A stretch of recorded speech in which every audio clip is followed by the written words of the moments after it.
की शुरुआत में हम कोरिया के राजा गुआंग को देखते हैं, जो बहुत परेशान चल रहा था क्योंकि वो जानता था कि उसके करीबी लोग ही उसे मारने की कोशिश कर रहे हैं। एक दिन राजा की नजर गई अपने लिए लाए गए खाने में पड़ी चम्मच पर, जो काली पड़ गई थी। उसने नौकरों को बुलाया और कहा कि ये खाना किसने बनाया है, लेकिन जिस बेचारी लड़की ने खाना बनाया था उसने कहा कि मैं नहीं जानती ये सब कैसे हुआ। राजा को गुस्सा तो इतना ज्यादा आया था कि वो उन सबको मार देना चाहता था, लेकिन महामंत्री ग्यून ने राजा को शांत किया। उसके बाद राजा ने ग्यून से पूछा कि तुम्हें मेरा हमशक्ल मिला, लेकिन जब ग्यून ने ना कह दिया तो राजा बहुत दुखी हुआ। राजा ने उसे जल्द से जल्द अपना हमशक्ल ढूंढने के लिए कहा। फिर सभा में सभी मंत्रियों ने जियोंग हो को इस चाल के लिए जिम्मेदार ठहराया। जियोंग हो दरअसल रानी का भाई है। ऐसी बातें फैल रही थी कि रानी का परिवार राजा के खिलाफ चाल चल रहा है। सभी मंत्रियों ने जियोंग हो को फांसी देने की मांग की, लेकिन महामंत्री ग्यून की सलाह थी कि अफवाहों की वजह से फैसला न लिया जाए। अब राजा सोच में पड़ गया।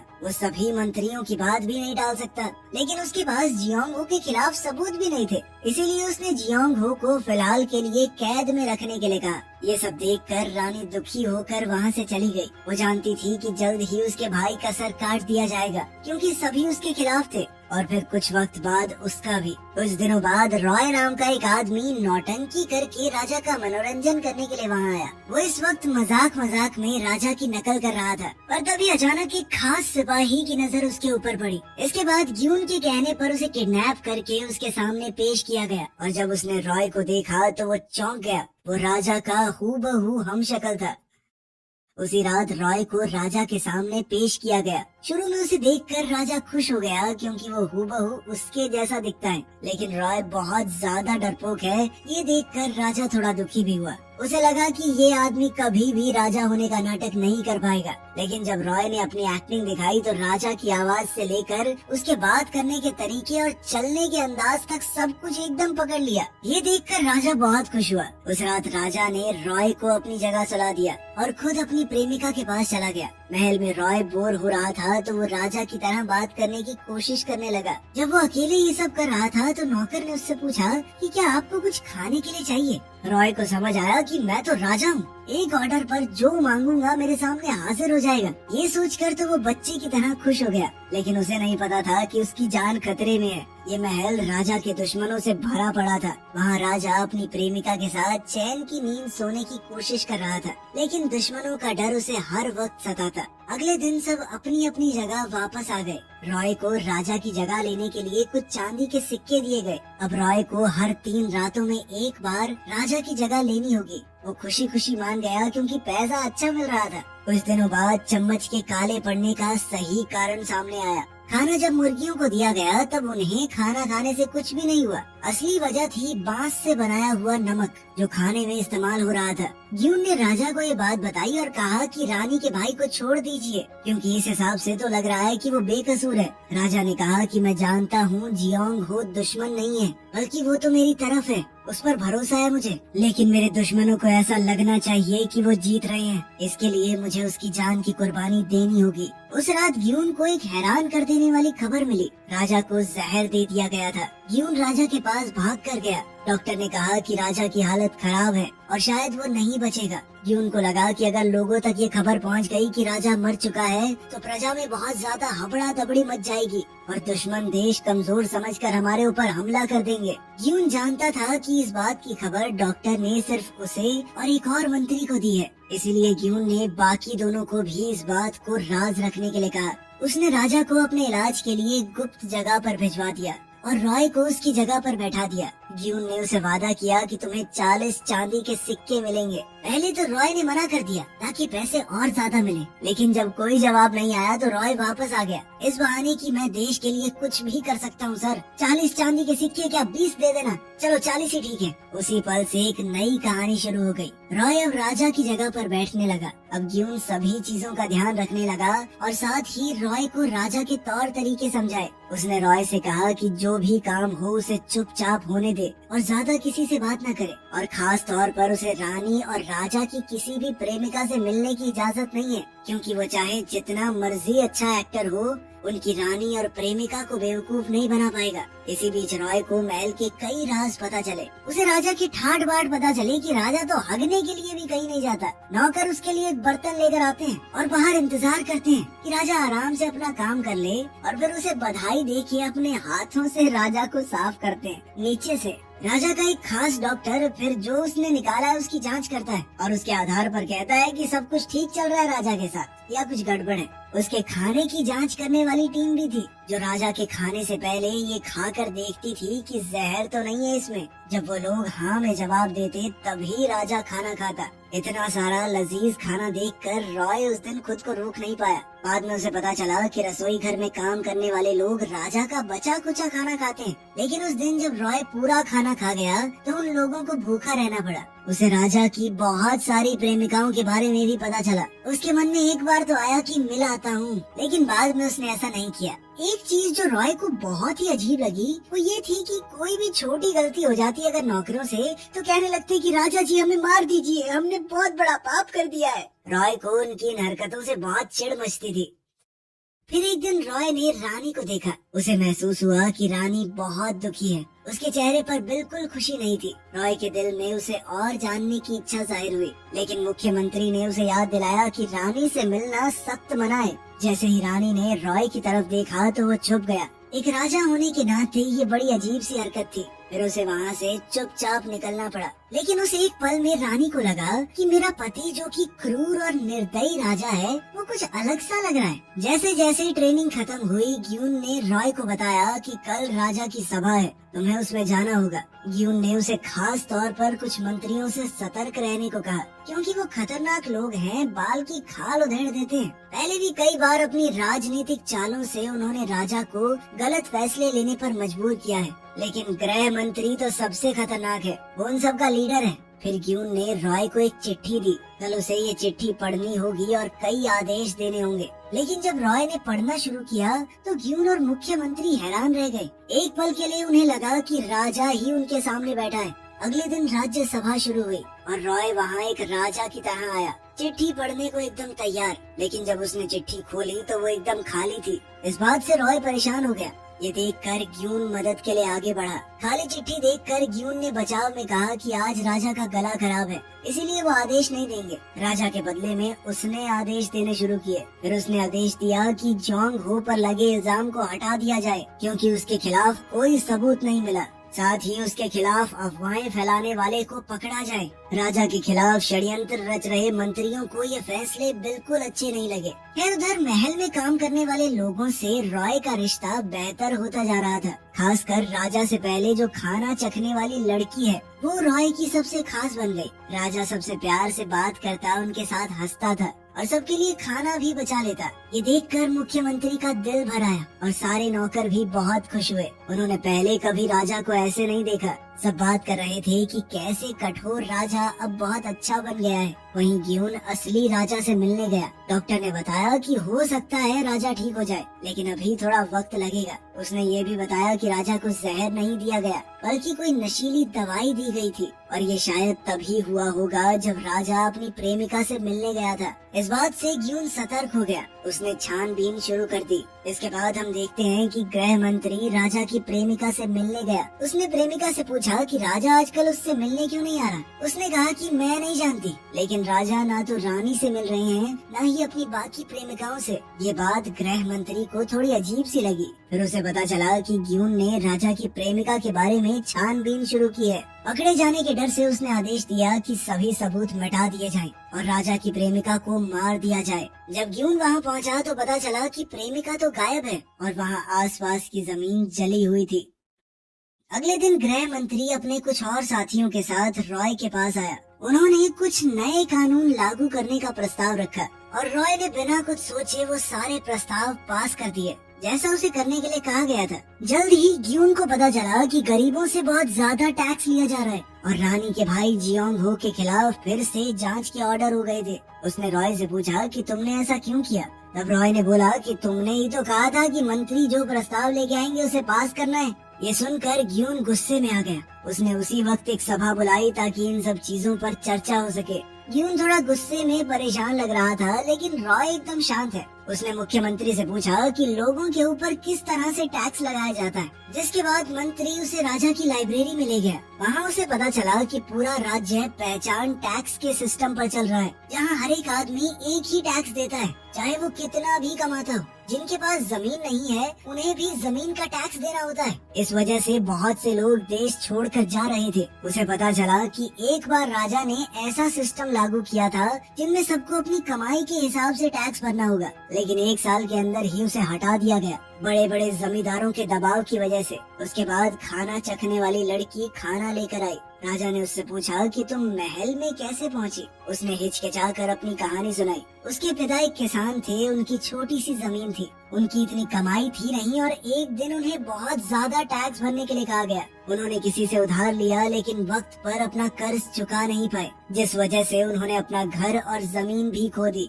इसके बाद उसके पिता को जेल हो गई और कर्ज चुकाने के लिए उसे, उसकी माँ को और उसके भाई को नौकरों की तरह बेच दिया गया। फिर उसे खरीद कर महल में ले आया गया, लेकिन उसके बाकी परिवार की उसे कोई खोज खबर नहीं है। बस वो इतना जरूर जानती है कि उसके पिता पर जेल में बहुत अत्याचार हुए, जिससे वो मर गए। ये बताते हुए वो रोने लगी। मुख्यमंत्री को भी ये सुनकर बहुत दुख हुआ। रॉय को पहली बार पहचान टैक्स की डरावनी सच्चाई का एहसास हुआ। उसने लड़की से वादा किया कि वो उसे उसकी माँ से वापस मिलवाएगा। साथ ही इस बात से रॉय बहुत हिल चुका था। उसने सोच लिया कि अगली सभा में एक बड़ा फैसला सुनाएगा। अगली सभा में उसने आमदनी के हिसाब से टैक्स देने के नियम को लागू कर दिया। मंत्री इसके खिलाफ बोलने लगे कि अचानक से हुआ ये बदलाव पूरी प्रजा की शांति भंग कर सकता है और जमींदारों को ये बात पसंद नहीं आएगी। लेकिन रॉय ने उनकी बात बीच में काटते हुए कहा कि जिसके पास 10 खेत है वो 10 चावल की बोरियां देगा, और किसी के पास अगर 1 है तो वो 1 ही देगा ना। ये गलत कैसे हुआ? क्या ये गलत नहीं कि अमीर और गरीब एक बराबर टैक्स दे? जो इस देश में ज्यादा कमा रहे हैं उन्हें देश को ज्यादा देना होगा। साथ ही रॉय ने आदेश दिया कि उन सबको पकड़ा जाए जो गरीबों से चोरी करते हैं, और गैर कानूनी सामान को जब्त करने के आदेश दिए ताकि वो गरीबों में बांटा जा सके। ये देखकर मुख्यमंत्री के मन में थोड़ी शांति पहुंची। रॉय भी खुश था, लेकिन ग्यून ने उसे वहां आकर डांटा कि सभा तो ऐसे चला रहे हो तुम जैसे बच्चों का खेल हो। अब रॉय ने कहा कि तुम्हें ध्यान रखना चाहिए कि मैं जो भी हूँ, अभी तो मैं राजा हूँ, तो किसी के सामने मुझसे जोर से बात मत करना, ठीक है? ग्यून इस बात से खिंचकर खुद को रोक नहीं पाया और रॉय को पास पड़ा सामान मारने ही वाला था, लेकिन उसे एहसास हुआ कि ऐसा करना गलत होगा। तभी नौकर अंदर आने लगे। ग्यून और रॉय अपनी अपनी जगह पर बैठ गए। ग्यून ने रॉय को बताया कि रानी का भाई जियोंग हो एकदम बेकसूर है और कुछ बेकार मंत्री उसे फंसाने की कोशिश कर रहे हैं ताकि रानी को गद्दी से हटाया जा सके। ग्यून ने रॉय को इस मामले से दूर रहने के लिए कहा क्योंकि ये मामला थोड़ा गड़बड़ है। रॉय ने बात तो मान ली, लेकिन उस रात रानी उसके कमरे में आ गई। रॉय घबरा गया और सोने का नाटक करने लगा, लेकिन तभी रानी ने एक चाकू निकाला और कहा कि आप मुझसे बात कीजिए वरना मैं कुछ गलत कर दूंगी। रॉय ये देखकर उठ खड़ा हुआ। उसने रानी से वादा किया कि तुम्हारा भाई बेकसूर है, मुझे पता है, उसे हम बचा लेंगे। अगले दिन राजा वहाँ गया जहाँ जियोंग हो को टॉर्चर किया जा रहा था। राजा ने जियोंग हो से पूछा कि तुमने क्या गुनाह किया है। जियोंग हो ने ताना देते हुए कहा कि मुझे ऐसे राजा से बात नहीं करनी जो अमीरों की जेब में पड़ा हो।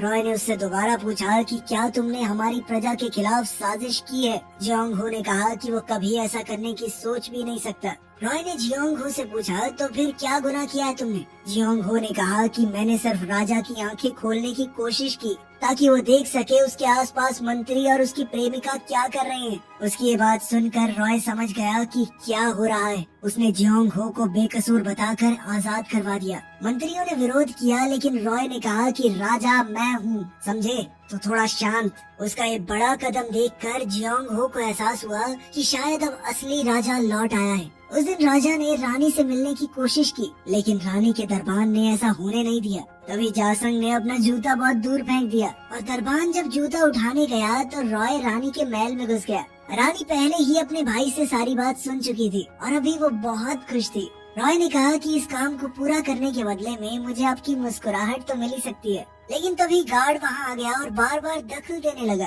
रानी बिना कुछ कहे ही वहाँ से चली गई। राजा जब जूता पहन रहे थे तो दरबान ने उनके हाथ में कुछ अजीब सा देखा, जिससे उसे शक हो गया। जब उसने ये बात मुख्यमंत्री को बताई तो उसने बात टाल दी, कहा कि तुम चिंता मत करो, चिल करो, एकदम काम करो अपना। अब रॉय अपने मन में रानी के लिए चीजें महसूस करने लगा था। उसने रानी को एक खास खत भेजा जिसमें लिखा था कि अपना ध्यान रखो। राजा की ये बात रानी के दिल को छू गई और वो मुस्कुरा दी। तभी ग्यून रॉय से मिलने आया। वो गुस्से में था कि रॉय ने जियोंग हो को बिना किसी कार्रवाई के छोड़ क्यों दिया। वो इस तरह नियम नहीं तोड़ सकता। तुम राजा हो पर इस तरह नियम तोड़ोगे तो लोगों का भरोसा उड़ जाएगा। लेकिन रॉय ने कहा कि राजा ने जो फैसला लिया वो लिया। इस बात से ग्यून को इतना गुस्सा आ गया कि वो रॉय को इस बार मारने लगा। लेकिन तभी खाना बनाने वाली वो लड़की वहाँ आ गई। उन दोनों ने तुरंत अपनी जगह बदल ली। लेकिन फिर पता चला कि वो दोनों तो पहले ही सही जगह पर बैठे थे। अब ग्यून उस लड़की के सामने तो रॉय को नहीं मार सकता था। तो रॉय ने मौका देखकर ग्यून को वहाँ से जाने का ऑर्डर दे दिया, जिसके बाद वो चिढ़कर वहाँ से चला गया। वो लड़की सावोल रानी की एक चिट्ठी लेकर आई थी जिसमें उसने कहा था कि वो राजा से मिलना चाहती है। रॉय ये देखकर बहुत खुश हो गया, लेकिन वो ये नहीं जानता था कि उसका ये चुलबुलापन, उसका कविताएं पढ़ना सब कुछ दरबान देख रहा था। दरबान को अब तो बहुत शक हो गया। उस रात जब राजा रानी से मिलने गया तो दरबान ने उसे ध्यान से देखा। उसके चलने का तरीका कुछ जाना पहचाना सा था। दरबान को याद आया कि ये तो कुछ उस आदमी जैसा है जिसे मैंने उस दिन सभा में नाचते हुए देखा था। उसे शक हो गया कि कहीं ये हम शक्ल तो नहीं। उधर रॉय रानी से मिलने गया। रानी उनके पहले बताए हुए पलों को याद कर रही थी और रॉय ने रानी को अपनी ही लिखी हुई कविता सुनाई। तभी दरबान वहाँ आया और अपनी तलवार राजा की तरफ तान दी, ये कहकर कि तुम एक बहरूपिये हो, असली राजा नहीं। रानी को दरबान के इस इल्जाम से गुस्सा आ गया। उसने कहा कि मैं अपने पति को पहचानने में कभी गलती नहीं कर सकती। लेकिन दरबान ने कहा कि अगर मेरा इल्जाम गलत हुआ तो मुझे चाहे जान से मार देना। जब कोई रास्ता नहीं बचा तो रानी ने राजा से पूछा कि मेरे शरीर पर लाल निशान कहाँ है। रॉय ने पिछली रात जब रानी आई थी तब उसकी छाती पर वो निशान देखा था, तो उसने सही बता दिया। रानी को पूरा विश्वास हो गया कि यही मेरा पति है। जिसके बाद रानी ने दरबान को तुरंत तलवार हटाने को कहा। क्योंकि दरबान गलत निकला था तो वो तैयार हो गया कि मुझे मौत की सजा दो। लेकिन रॉय ने उसे थप्पड़ मार के रोक दिया, कहा कि चल निकल यहाँ से, कोई सजा नहीं मिलेगी तुझे। लेकिन रानी अभी भी गुस्से में थी और उसने कहा कि सजा तो मिलेगी। रॉय ने उसे शांत करने की कोशिश की कि कोई बात नहीं डार्लिंग, छोड़ दो इसे। इससे पहले रॉय बात को संभाल पाता दरबान पानी में गिर गया और डूबने लगा। लेकिन रॉय ने फिर भी उसे बचा लिया। जब दरबान की आंखें खुली तो लगा कि वो स्वर्ग में पहुंच गया। लेकिन सामने सावोल को खाने के साथ देखकर उसे समझ आया कि वो अभी भी जिंदा है। सावोल ने बताया कि राजा ने खाना भेजा है तुम्हारे लिए और कहा है कि आके अपनी तलवार वापस ले जाना। जब दरबान रॉय से मिलने गया तो सजा की उम्मीद कर रहा था, लेकिन रॉय ने उससे बड़े ही प्यार से बात की। रॉय ने उसे उसकी तलवार लौटाई और वापस काम पर जाने के लिए कहा।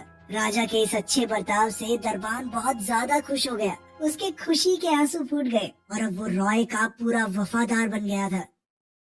दूसरी ओर असली राजा ठीक हो गया था। ग्यून ने उसे सब कुछ बताया, उसकी प्रेमिका की चाल, मंत्रियों की चालाकियां और रॉय को राजा बनाकर उसकी जगह पर बैठाना। लेकिन राजा ने फैसला किया कि अभी कुछ नहीं करना मुझे। राजा ने ग्यून से कहा कि फिलहाल तो रॉय से छुटकारा पाना होगा। अचानक इस बात से ग्यून सोच में पड़ गया। उसने ग्यून से पूछा कि तुम्हें रॉय की चिंता है क्या? ग्यून ने कहा कि ऐसा कुछ नहीं है, आप जो कहेंगे मुझे करना होगा। ये कहकर वो राजा के आदेश का पालन करने लगा। वहीं मंत्रियों को शक हो गया कि ये आदमी राजा का हम शक्ल है। अगले दिन राज्य सभा हुई। सभी मंत्री और बहुत से दूसरे लोगों ने ये मांग रखी कि रानी को उनके पद से हटा दीजिए, क्योंकि उनके रिश्तेदारों ने राजा के खिलाफ चाल चली थी। रॉय ने रानी की तरफदारी की, लेकिन लोग जिद पर अड़े हुए थे। गृह मंत्री ने राजा को उसका पहले किया हुआ वादा याद दिलाया। आप तो रानी को हटाकर अपनी प्रेमिका से शादी करने वाले थे, जिसके पेट में आपका होने वाला बच्चा पल रहा है। ये देखकर कि सब लोग जिद पर अड़े हैं, रॉय ने कहा कि वो रानी को पद से हटा देगा, लेकिन रानी का पति होने के नाते वो खुद भी पद से हट जाएगा और राजगद्दी तुम लोगों को ही मुबारक हो। लेकिन लोग उसके पैरों में गिरने लग गए। लेकिन अब रॉय को इस बड़े से महल में भी घुटन होने लगी थी। वो अब इन मंत्रियों की चालों, लोगों की मांगों और बेगुनाह रानी के बीच फंस चुका था। खैर रात को मंत्रियों को इस बात का सबूत मिल गया कि सच में दो राजा हैं, एक हमशक्ल है। उन्होंने नकली राजा को जहर देने का फैसला किया और एक औरत को इस काम के लिए तैयार किया।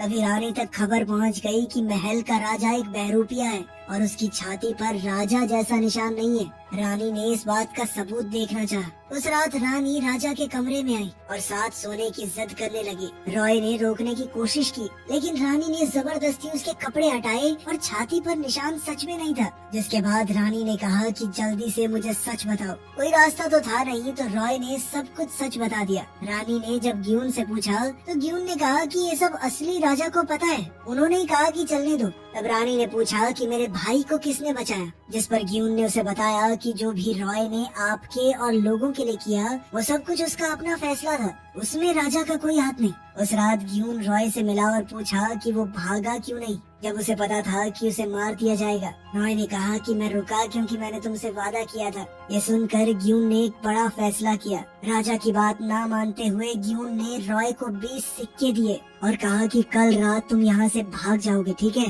तभी सावोल भी वहाँ आ गई। रॉय ने सावोल को वो सिक्के दे दिए और कहा कि रख लो। उसने ग्यून से कहा कि इस लड़की की माँ को ढूंढना और इन दोनों को जरूर मिलवाना, ठीक है। रॉय ने कहा कि राजा के तौर पर ये मेरा आखिरी आदेश है, मान लेना इसे भाई। सावोल खुशी खुशी वहाँ से गई। तभी एक दासी ने सावोल को एक मिठाई दी। उसने कहा कि इस मिठाई को सावोल अपने मुंह में रखे और राजा के खाने में मिला दे खाने की जांच के दौरान। जब सावोल ने पूछा कि इस मिठाई में है क्या, तो दासी ने कहा कि मैं नहीं जानती, लेकिन अगर तुमने ऐसा नहीं किया तो वो लोग हम दोनों को मार देंगे। इतना कहकर वो वहाँ से चली गई। अब सावोल सोच में पड़ गई। उस रात रानी और रॉय एक आखिरी बार मिले। रानी ने पूछा कि रॉय ने उसके भाई को क्यों बचाया। रॉय ने कहा ताकि वो रानी के चेहरे पर मुस्कान देख सके। साथ ही वो रानी को अलविदा कहकर वहाँ से चला गया।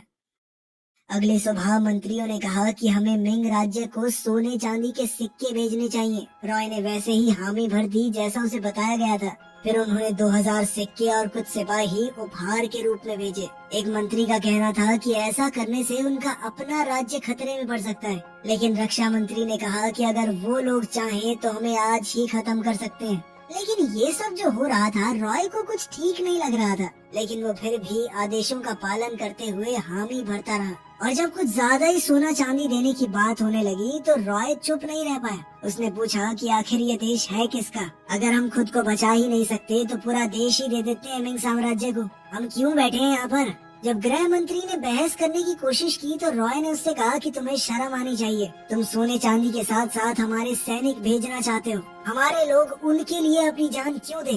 राजा प्रजा का बाप होता है। मैं अपने देश की औरतों को विधवा और बच्चों को अनाथ कैसे कर सकता हूँ? और अंत में राजा ने पूरी तरह से सैनिकों को मिंग राज्य में भेजने से साफ इनकार कर दिया। अब रॉय नाश्ता करने आया और सावोल को उसके खाने में जहर डालने के लिए कहा गया था। सावोल ने खाना चखा, फिर रॉय ने खाना शुरू किया, लेकिन पहली बुर्की खाते ही उसने देखा कि सावोल बहुत उदास है। सावोल रोने लग गई। जब रॉय ने पूछा कि क्या हुआ, उसने सर उठाकर कहा कि राजा की उम्र लंबी हो और खून की उल्टियाँ करने लग गई। रॉय उसे बचाने भागा, सावोल को उठाया और डॉक्टर के पास भागा। डॉक्टर की बहुत कोशिश के बाद भी सावोल बच नहीं पाई। इस बात से रॉय पूरी तरह से टूट गया, क्योंकि उसने सावोल से वादा किया था कि वो उसे उसके परिवार से मिलवाएगा। और उस दिन लोगों ने पहली बार एक राजा को एक नौकर के लिए रोते हुए देखा। ये दुख जल्दी ही गुस्से में बदल गया। उसने दासी को देखा तो दासी ने सच उगल दिया कि ली ने मुझे कहा था, ये करने के लिए मजबूर किया गया मुझे।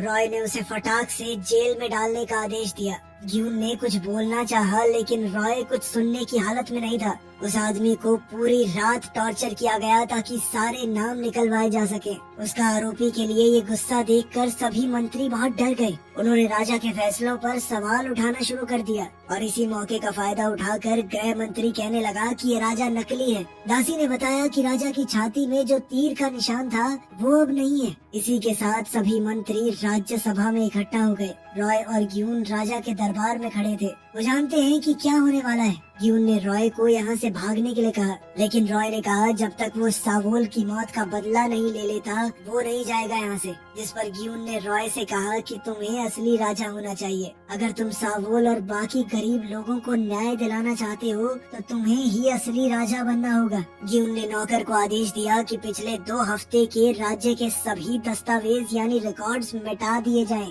मंत्री और गुस्से भरी प्रजा महल की ओर बढ़ रहे थे और उन्होंने असली राजा को मारने के लिए भी कुछ गुंडे भेज दिए थे। जब वो महल में पहुंचे, ग्यून ने उन्हें राजगद्दी की इज्जत के लिए रुकने को कहा, लेकिन वो नहीं माने। वो राजा के कमरे में घुसना चाहते थे कि राजा ने खुद ही दरवाजा खोल दिया। राजा कुछ बोले उससे पहले ही उन्होंने अपनी तलवार राजा पर तान दी। उनमें से एक ने राजा की छाती से कपड़ा हटाकर देखा तो सब हैरान रह गए। वहीं वो हत्यारे भी हैरान थे, क्योंकि राजा वहाँ था ही नहीं। राजा महल में है और वो निशान उसकी छाती पर। अब पता चलता है कि रॉय राजा बनने के लिए नहीं माना था, क्योंकि फौज की मदद से राजा बनने के लिए उसे बेकसूर लोगों की जानें लेनी पड़ती। इसके बदले में वो असली राजा को लाने चला गया। छाती पर निशान देखकर सब लोगों ने राजा के सामने सर झुका लिया, सिवाय कुछ असली देशद्रोहियों के। राजा ने उन्हें तुरंत जेल में डालने का आदेश दिया और इस तरह राजा के खिलाफ चल रहे षड्यंत्र भी खत्म हो गए। रॉय और दरबान अब महल से थोड़ा दूर थे। दरबान ने अपनी तलवार निकाली। रॉय को लगा कि वो उसे मारना चाहता है, लेकिन दरबान ने बंदरगाह की तरफ इशारा किया और उसे भागने को कहा। रॉय थोड़ा हिचकिचाया, लेकिन फिर भागने लगा। दरबान के लिए वही राजा था और वो उसकी रक्षा के लिए कुछ भी करने को तैयार। जल्द ही हत्यारे आए और रॉय को मारने की तैयारी करने लगे। इस बार इन लोगों को राजा ने भेजा था, लेकिन दरबान वहाँ उसे बचाने खड़ा था। उन हत्यारों ने दरबान पर हमला किया और दरबान ने भी जबरदस्त मुकाबला करते हुए उनमें से कुछ को मार डाला, लेकिन खुद भी बुरी तरह घायल हो गया। उसकी चीख सुनकर रॉय वापस मुड़ गया, लेकिन अब दरबान के पास ज्यादा वक्त नहीं बचा। वो रॉय के पैर छूकर वहीं मर गया। उसके बाद रॉय एक नाव में वहाँ से निकलने लगा, लेकिन तभी उसने किनारे पर ग्यून को देखा, जो रॉय को आखिरी बार अलविदा कहने आया था। रॉय को लगा कि शायद उसने सच में कुछ अच्छा किया होगा, क्योंकि कुछ लोग तो उसे अपना असली राजा मान बैठे थे। वीडियो पसंद आई तो लाइक कर देना, चैनल को सब्सक्राइब कर लेना। मिलते हैं अगली वीडियो में।